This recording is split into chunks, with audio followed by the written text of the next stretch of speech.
আসসালামু আলাইকুম dear viewers. Turkey সিসার ও sipper air defence missile কিনতে যাচ্ছে বাংলাদেশ, এটি প্রায় সবাই জানেন। কিন্তু এই মিসাইলে বিশাল ইম্প্যাক্ট পড়বে রাজনীতি এবং কূটনীতিতে। সেটি কিভাবে? আকাশপথে বাংলাদেশের একমাত্র হুমকি ইন্ডিয়ান এয়ারফোর্স। বাংলাদেশের ভূখণ্ডে প্রবেশ করে গ্রাউন্ড স্ট্রাইক চালানোর ক্ষমতা আছে তাদের।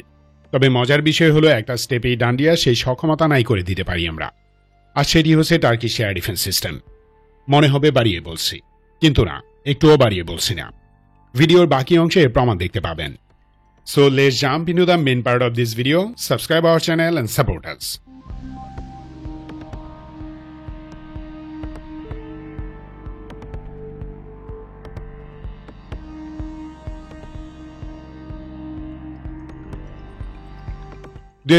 এবং 20 সালে হিসারে এয়ার ডিফেন্স কেনার আগ্রহ দেখায় সেনাবাহিনী। তুরস্ক বিনা দ্বিধায় এই প্রস্তাব গ্রহণ করে, কিন্তু হাসিনা তা বাস্তবায়ন করতে দেয়নি। কারণ একটাই, দিল্লির নিষেধ। তাই সে প্রস্তাব ঝুলিয়ে রাখে। ইন দ্য মিন টাইম তুরস্ক তার ইনিগ্রেটেড এয়ার ডিফেন্স সিস্টেমের ডেভেলপমেন্ট সম্পন্ন করে। Turkish defence giant Aselsan, MKE, Roketsan এবং তুবিতাক সাগে যৌথভাবে ডেভেলপ করে চেলিক কুব্বে অর্থাৎ steel dome integrated air defence network system. America, Russia, Israel এবং চায়নার পর তুরস্ক পঞ্চম দেশ যারা সম্পূর্ণ নিজস্ব প্রযুক্তিতে এমন অত্যাধুনিক আকাশ প্রতিরক্ষা ব্যবস্থা তৈরি করেছে। যাই হোক, হাসিনার পতনের পর অবশেষে Bangladesh integrated layered air defence system গড়ে তোলার কাজ শুরু করল। বাংলাদেশে ভারতীয় আধিপত্যবাদের বিরুদ্ধে এটি আলটিমেট ওয়েপন হিসেবে কাজ করবে। এর কারণে ফ্রি হ্যান্ড খেলতে পারবে না ইন্ডিয়া।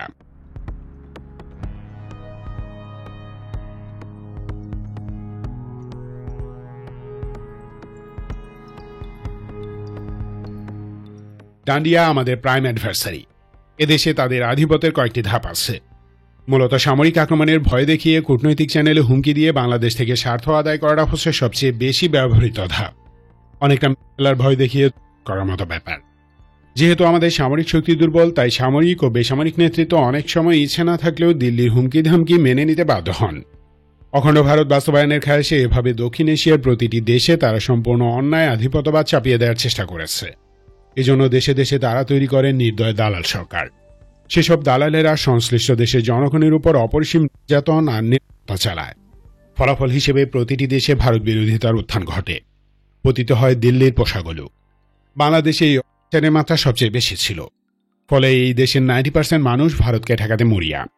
প্রয়োজনে খালি হাতে যুদ্ধ করবে। তবুও আগ্রাসীদের শায়েস্তা করতে চায় তারা। কিন্তু ইন্ডিয়া থেমে থাকবে না। তারা জানে প্রাকৃতিক নিয়মে একদিন না একদিন তাদের অন্যায়ের জবাব আসবেই। তাই তারা নানা কুটচাল দিচ্ছে। আমাদের সামরিক ও বেসামরিক নেতৃত্বকে বাগিয়ে নিয়েছে সেই আক্রমণের ভয় দেখিয়ে। তবে আমরা চাইলে দিল্লির এই অবস্থান নারিফাই করতে পারি। এজন্য প্রয়োজন অত্যাধুনিক সমরাস্ত্র। হাসিনার পতনের পর বর্তমান সরকার প্রথম কার্যকর এবং অর্থবহ সামরিক শক্তি বৃদ্ধির পদক্ষেপ নিয়েছে। তুরস্কের সাথে ঐতিহাসিক সামরিক সহযোগিতা চুক্তি তার অন্যতম প্রধান। এই চুক্তির আওতায় হিসার এয়ার ডিফেন্স মিসাইলই কেনা হচ্ছে না, বরং একটি ইনিগ্রেটেড এয়ার ডিফেন্স সিস্টেমও গড়ে তোলা হবে। আর ইনিগ্রেটেড এয়ার ডিফেন্স সিস্টেমের ডান্ডিয়ার খুব ভয়। ইনিগ্রেটেড এয়ার ডিফেন্স সিস্টেম অর্থাৎ সমন্বিত আকাশ প্রতিরক্ষা ব্যবস্থা একটি পরীক্ষিত ডিফেন্স আর্কিটেকচার। সাম্প্রতিক পাক ভারত যুদ্ধেও তার প্রমাণ দেখেছি আমরা। সব দিক দিয়ে পাকিস্তান থেকে শতগুণ বেশি শক্তিশালী হওয়া সত্ত্বেও ইন্ডিয়ান আর্ম ফোর্সেস পাকিস্তানের হাতে গোনা কয়েকটি স্থান ছাড়া তেমন ক্রিটিক্যাল কোনো স্থাপনায় হামলা চালাতে পারেনি। ইনিগ্রেটেড এয়ার ডিফেন্স সিস্টেম দিয়ে পাকিস্তান ম্যাক্সিমাম হামলা ঠেকিয়ে দিয়েছে। এ ধরনের আকাশ প্রতিরক্ষা ব্যবস্থা একটি দেশের আকাশসীমার প্রতি বর্গমিটার স্ক্যান করতে পারে। ধরুন ইন্ডিয়া বাংলাদেশে অ্যাটাকের প্ল্যান করল। অফকোর্স তাদের ফার্স্ট অ্যাটেম্প্ট হবে either air strike or missile strike. এসব স্ট্রাইকের মাধ্যমে তারা আমাদের সামরিক স্থাপনা যেমন airbase, cantonment, weapons depot, defence factory এবং জ্বালানি ডিপো গুড়িয়ে দিবে। এই টাইপের অ্যাটাক সফল হলে আক্রান্ত দেশের সামরিক বাহিনী ও জনগণের মনোবল অনেকখানি ভেঙে যায়। তখন ল্যান্ড অ্যাটাক শুরু করে। তাই ইন্ডিয়া প্রথমেই কোনো ল্যান্ড অ্যাটাক করবে না। এর পিছনে আরও একটি কারণ হলো সীমান্তের জনগণ ল্যান্ড অ্যাটাকে আসা ইন্ডিয়ান বাহিনীর একটা অংশকে কাবাব বানিয়ে ফেলবে। So air attack first option, modern warfare স্টাইলও তাই।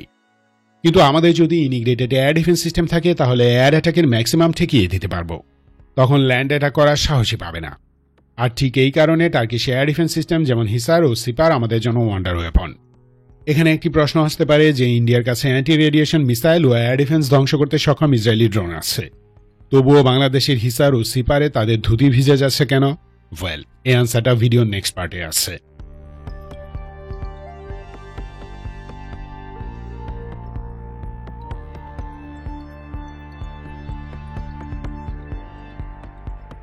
ইন্ডিয়ার ধুতি বেজার পিছনে কয়েকটি স্পেসিফিক কারণ আছে। বাংলাদেশ একটি ছোট দেশ। ছোট সামরিক বাহিনী।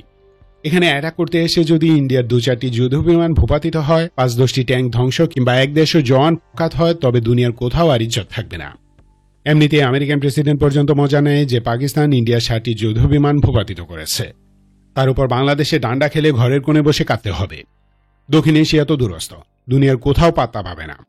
তখন দিল্লিকে নিয়ে খেলবে সবাই। সো রিস্ক থেকে বাঁচার জন্য বাংলাদেশের উপর কূটনৈতিক আধিপত্যবাদ কায়েম রাখতে চায় তারা।